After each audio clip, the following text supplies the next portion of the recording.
नंदनी ने वहां थोड़ी देर रोककर अवनी के होश में आने का इंतजार किया और वो जैसे ही होश में आई वो उसे वहां से लेकर घर आ गई। रात के लगभग 12 बज चुके थे और नंदिनी की गाड़ी जैसे ही घर के बाहर रुकी सब भागते हुए बाहर निकल आए। उन्होंने गाड़ी के शीशे से जैसे अवनी को देखा उसकी हालत देखकर सबको उसकी चिंता हुई। वो बहुत ज्यादा कमजोर लग रही थी।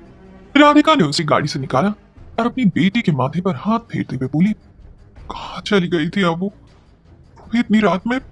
हम सब कितना डर गए थे। अवनी ने इस सवाल का कोई जवाब नहीं दिया और यूं ही बहुत बनकर खड़ी रही। तभी नंदिनी गाड़ी से उतरी और उस माहौल को संभालते हुए बोली, अवनी बहुत परेशान थी इसलिए एक फ्रेंड के घर चली गई थी, लेकिन चिंता की कोई बात नहीं है। शाम से उसकी तबीयत भी ठीक नहीं है, आराम करेगी तो बेहतर महसूस करेगी। मैं अवनी को अंदर ले जाती हूँ। ये कहते हुए नंदिनी ने अवनी का हाथ पकड़ा और उसे कमरे में लेकर जाने लगी, लेकिन तभी उसके सामने लावण्य आई और उसने नंदिनी का रास्ता रोकते हुए पूछा, एक मिनट। नंदिनी के कदम वहीं रुक गए। लावण्य ने आगे कहा, क्या मैं जान सकती हूँ कि अपनी कौन सी दोस्त के यहाँ गई थी? इस सवाल से नंदिनी थोड़ा सा घबरा गई क्योंकि उसने पहले ही झूठ बोला था, लेकिन नंदिनी ने अवनी के लिए दोबारा से झूठ बोलते हुए कहा, वो दरअसल रीना के घर थी। ये जवाब सुनते ही लावण्य ने अपने मोबाइल का लॉक ऑन किया और कॉल लॉक दिखाते हुए कहा, लेकिन मैंने तो रीना को बहुत देर पहले फोन किया था और रीना को ही नहीं बल्कि अवनी की सारी सहेलियों को फोन किया था, लेकिन उसका कहीं कुछ पता नहीं लगा। फिर तुम उसे अचानक से कैसे ढूंढ कर ले आई?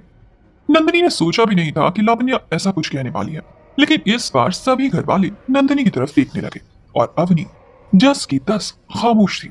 नंदिनी ने एक नजर अवनी की तरफ देखा और उसके उस उदास चेहरे को देखते हुए बोली, मुझे लगता है हमें इस बारे में बाद में बात करनी चाहिए। अवनी की तबीयत ठीक नहीं है। कहते हुए नंदिनी ने राधिका की तरफ देखा और कहा, माँ, मैं अवनी को उसके कमरे में लेकर जा रही हूँ। लेकिन तुम सबको ये बता क्यों नहीं रही हो कि तुम अवनी को उसकी किसी दोस्त के घर से नहीं बल्कि विजय के घर से लेकर आ रही हो? लावण्य ने ताना देते हुए नंदिनी को घर वालों के सामने बेइज्जत करने के लिए कहा। दीदी, नंदिनी ने चिल्लाते हुए कहा। लावण्य चुप हो गई, लेकिन उससे पहले अवनी वहां से दौड़ते हुए अपने कमरे की तरफ भाग गई। अवनी को वहां से ऐसे जाते देखकर सभी घर वाले उसकी तरफ देखने लगे। तभी नंदिनी ने सबकी तरफ देखते हुए कहा, मैं देखती हूँ, बहुत रात हो गई है, आप लोग जाकर सो जाइए। ये कहते हुए नंदिनी वहां से चली गई। अगली सुबह नंदिनी वकील से मिलने जाने के लिए सुबह सुबह तैयार हो गई थी। वो तैयार होकर नीचे उतरी तो घर के बाकी लोग भी नीचे बैठकर इंतजार कर रहे थे। नंदिनी अंदर से बहुत परेशान थी, लेकिन अपने चेहरे पर मुस्कान लाते हुए बोली, इतनी सुबह सुबह यहाँ कौन सी मीटिंग चल रही है? लेकिन नंदिनी की बात का घर वालों ने कोई जवाब नहीं दिया। नंदिनी उन सभी के और करीब आते हुए बोली, मैंने कुछ लॉयर से अपॉइंटमेंट ली है, आप लोग देख लीजिएगा। बहुत जल्दी हम सबके बीच समीर भी बैठा होगा। मैंने आप लोगों से वादा किया है ना, तो मैं उसे वापस ला कर रहूंगी, उसे कुछ नहीं होने दूंगी। नंदिनी की बात से घर के लोगों को थोड़ा सा ढांढस तो बंधा ही था। तभी दादी वहां पर आरती की थाल लेकर आई और सभी को आरती देते हुए बोली, नंदिनी सही कह रही है, कुछ वक्त की बात है। पूरे वक्त की सबसे अच्छी बात यही होती है कि वो बीत जाता है। ये वक्त भी बीत जाएगा, बस तुम सब भगवान पर भरोसा रखो। ये कहते हुए दादी ने सभी को आरती और प्रसाद दे दिया और सबसे लास्ट में नंदिनी के पास आई। नंदिनी भले ही सबसे अपना दुख छुपा ले, लेकिन घर के बड़ों से तो वो कुछ भी नहीं छुपा सकती थी। दादी ने नंदिनी को आरती दी और उनके माथे पर हाथ फेरते हुए बोली, मुझे तुम पर पूरा विश्वास है। भगवान करे आज तुम्हारा काम बन जाए और समीर के लिए एक बहुत अच्छा वकील मिल जाए। नंदिनी के मुंह से एक शब्द नहीं निकला, लेकिन दादी का आशीर्वाद उसने अपने मन में बिठा लिया और अपना सर हाँ में हिला दिया। तभी आशुतोष ने पूछा, मैं भी तुम्हारे साथ चलूंगा नंदिनी, मैंने भी कुछ लॉयर से बात की है। नंदिनी ने आशुतोष की बात पर सहमति जताई और दोनों घर से निकल गए। लगभग 9 से 10 वकीलों के पास जाने के बाद आशुतोष और नंदिनी बहुत ज्यादा थक गए थे। नंदिनी ने अपने माथे पर आए पसीने को पूछते हुए कहा, कोई भी समीर का केस लेने के लिए तैयार नहीं हो रहा है पापा। जितने भी अच्छे वकील थे अब सबके पास जा चुके हैं, क्या करना है मुझे कुछ समझ नहीं आ रहा। आशुतोष की भी कुछ यही हालत थी। वो अपने कॉन्टैक्ट में जितने भी अच्छे और बड़े वकीलों को जानता था सबके पास जा चुका था। तभी नंदिनी ने कुछ सोचते हुए कहा, पापा, मैं एक बार मॉम से बात करती हूँ। सक्सेना अंकल बहुत अच्छे लॉयर हैं जिन्हें मॉम जानती हैं, लेकिन उनके बारे में ज्यादा कुछ पता नहीं है कि अब वो कहाँ पर हैं। आशुतोष ने हाँ में सिर हिलाया और नंदिनी ने तुरंत अपने फोन से बैग निकालते हुए अनुपमा को फोन लगाया। Hello mom. हाँ नंदिनी बेटा, तुम्हें इतने दिनों बाद मेरी याद आई? सब ठीक तो है ना? घर पे सब कैसे हैं? समीर कैसा है? अनुपमा ने एक सांस में इतने सवाल पूछ लिए थे। नंदनी ने अभी तक अनुपमा को कुछ भी नहीं बताया था और ये वक्त उसे बताने के लिए ठीक भी नहीं लगा, इसलिए उसने सीधे पॉइंट पर बात लाते हुए कहा, मॉम, सक्सेना अंकल आपके टच में है? मुझे दरअसल उनकी मदद चाहिए थी। अनुपमा ये सुनते ही चौंक गई कि आखिर नंदनी को सक्सेना अंकल के कॉन्टैक्ट की जरूरत क्यों पड़ रही है, और यही सोचते हुए अनुपमा ने जवाब दिया, लेकिन नंदिनी, अचानक क्या हुआ? घर पे सब ठीक तो है ना? नंदिनी ने इस बात को टालते हुए कहा, मैं आपको वो सब बाद में बताऊंगी, आप पहले मुझे ये बताइए कि सक्सेना अंकल क्या केस में मेरी मदद कर सकते हैं?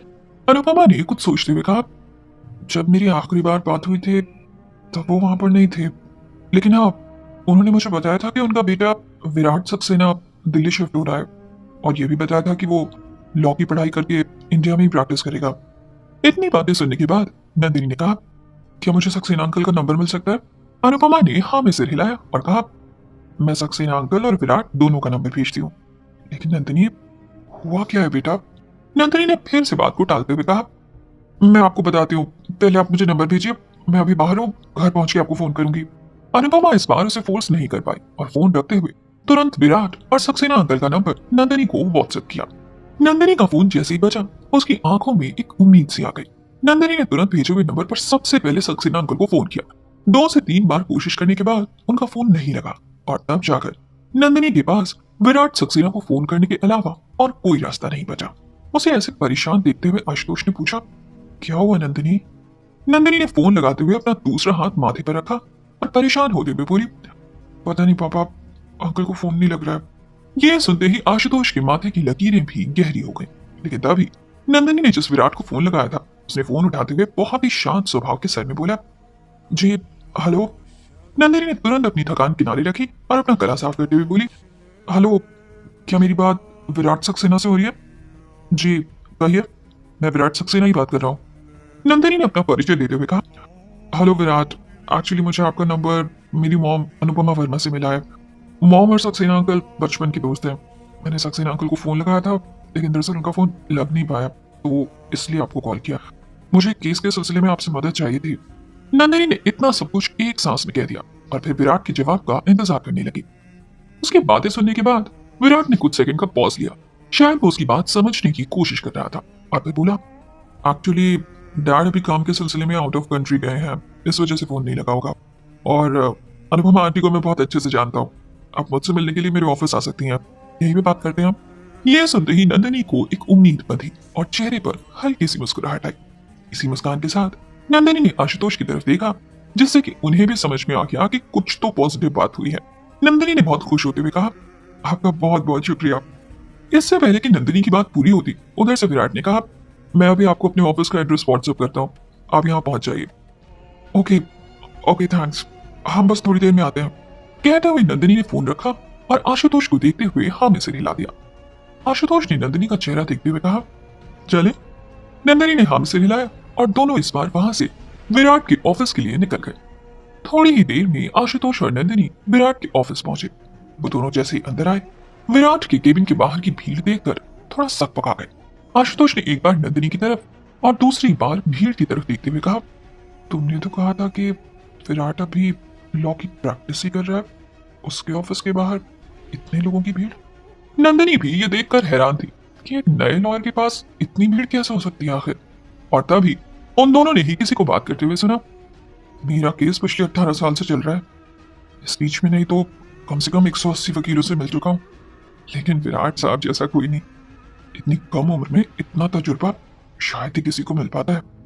विराट की ये तारीफ सुनकर नंदिनी को अपनी यहाँ आने पर थोड़ा सा विश्वास हो गया कि वो सही जगह है, और विराट को लेकर आशुतोष के मन में भी थोड़ा सा विश्वास बढ़ गया। तभी नंदिनी ने सक्सेना अंकल के बारे में आशुतोष को बताते हुए कहा, मॉम ने बताया था कि जब ऋषि वर्मा जैसे पावरफुल इंसान उनके पीछे हाथ धोकर पड़े थे, तो कैसे सक्सेना अंकल ने उनकी मदद की थी और मॉम को उनसे बचाया था। इस बात को सुनते हुए आशुतोष ने कहा, फिर तो मुझे पूरा यकीन है कि बाप का गुण बेटे में जरूर होगा और विराट हमारी जरूर मदद करेगा। तभी वहां पर नंदिनी और आशुतोष को देखते हुए एक आदमी ने आकर पूछा, आप नंदिनी हैं? नंदिनी ने तुरंत अपनी गर्दन उठाकर उस आदमी की तरफ देखा और बोली, आप, मैं ही नंदिनी हूँ। वो आदमी नंदिनी और आशुतोष की तरफ देखकर मुस्कुराया और बड़े प्यार से बोला, सर आप लोगों का इंतजार कर रहे थे, अंदर चले जाइए। नंदनी और आशुतोष बाहर बैठे हुए थे और जब उन्हें अंदर जाने की परमिशन मिल गई तो वो दोनों केबिन की तरफ बढ़े। नंदनी ने जैसे ही दरवाजा खोला, सामने एक बहुत ही हैंडसम और लगभग 24 साल का लड़का काले रंग के कोट में कुर्सी पर बैठा था। नंदनी ने जब उसे देखा तो एक पल के लिए देखती रह गई, क्योंकि उसकी पर्सनालिटी वाकई बहुत अट्रैक्टिव थी। दरवाजा खोलने की आहट सुनते ही वो तुरंत अपनी कुर्सी से उठ खड़ा हुआ और नंदिनी को आते हुए देखकर बोला, अंदर आ जाइए। पहले नंदिनी और उनके पीछे आशुतोष उसके केबिन में दाखिल हुए। आशुतोष ने भी विराट को जब पहली बार देखा तो कुछ सेकंड के लिए देखता रह गया। उसके चेहरे का तेज, शांत स्वभाव और इंटेलिजेंस उसकी पर्सनालिटी से साफ साफ झलक रहा था। हाइट लगभग उसकी 6 फीट रही होगी और रंग गोरा। जैसे ही नंदिनी और आशुतोष कुर्सी के पास आए, विराट ने हाथ से इशारा करते हुए बैठने के लिए कहा और फिर दोनों के बैठने के बाद खुद अपनी कुर्सी पर बैठा। नंदिनी और आशुतोष दोनों को ही विराट से पहली ही मुलाकात में मिलकर बहुत पॉजिटिव वाइब्स आई। विराट ने तुरंत अपनी टेबल पर रखा बेल बजाया। उसके बेल बजाते ही कमरे में वही आदमी दाखिल हुआ जो अभी अभी नंदिनी और आशुतोष को अंदर आने के लिए कह चुका था। Yes sir. विराट ने बहुत ही प्यार से उन दोनों की तरफ देखा और कहा, आप लोग क्या लेंगे, चाय या कॉफी? नंदिनी ने मना करते हुए कहा, कुछ भी नहीं, thank you so much. Virat ने फिर आशुतोष की तरफ देखा और कहा, आप? आशुतोष ने हाँ में सिर हिलाया और कहा, एक गिलास पानी। उस आदमी ने ऑर्डर सुन लिया और विराट के इशारा करने पर वहां से चला गया। विराट ने बहुत ही कॉन्फिडेंस के साथ कहा, बताइए मैं आप लोगों की क्या मदद कर सकता हूँ। नंदनी ने अपने हाथ में रखे फाइल्स को खोला और धीरे धीरे करके उसे सब कुछ बताना शुरू किया। लगभग आधे घंटे के बाद नंदनी की पूरी बात खत्म हुई और वो विराट का चेहरा देखने लगी। विराट ने बहुत देर तक कोई जवाब नहीं दिया। तभी नंदनी ने एक नजर आशुतोष को देखा और फिर विराट को देखते हुए पूछा, क्या हुआ, आप कुछ कह क्यों नहीं रहे? मैं जानती हूँ केस बहुत ज्यादा कॉम्प्लिकेटेड है, लेकिन प्लीज आप इसमें हमारी मदद कर दीजिए। ये कहते हुए नंदिनी फिर से जवाब का इंतजार करने लगी, लेकिन विराट की तरफ से सिर्फ और सिर्फ चुप्पी ही थी।